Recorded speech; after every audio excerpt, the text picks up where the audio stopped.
তারেক রহমান প্রধানমন্ত্রী হিসেবে যেসব সুবিধা পাচ্ছেন। জুলাইয়ের রাজনৈতিক পট পরিবর্তনের পর অনুষ্ঠিত ত্রয়োদশ জাতীয় সংসদ নির্বাচনে বিপুল সংখ্যাগরিষ্ঠতা অর্জন করে বাংলাদেশ জাতীয়তাবাদী দল বিএনপি।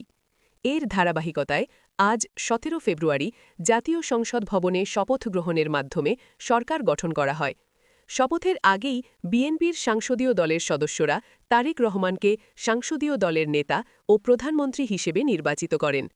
পরে তিনি গণপ্রজাতন্ত্রী বাংলাদেশের ১১তম প্রধানমন্ত্রী হিসেবে শপথ নেন।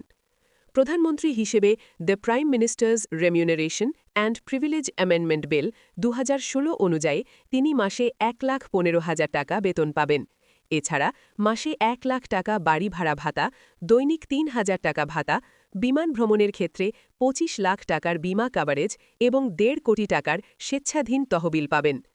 প্রধানমন্ত্রীর সরকারি বাসভবনের বিদ্যুৎ, গ্যাস, পানি, টেলিফোন ও অন্যান্য ইউটিলিটি বিল সরকার বহন করবে। অফিসে যাতায়াতের সমস্ত খরচ, সরকারি ও বিনোদন সংক্রান্ত ব্যয় এবং পরিবারের নির্দিষ্ট ব্যয়ও সরকারি বিধান অনুযায়ী প্রদান করা হবে। প্রধানমন্ত্রী হিসেবে দায়িত্ব গ্রহণের পর তার বেতন ভাতা ও সুযোগ সুবিধা নিয়ে জনমনে ব্যাপক আগ্রহ তৈরি হয়।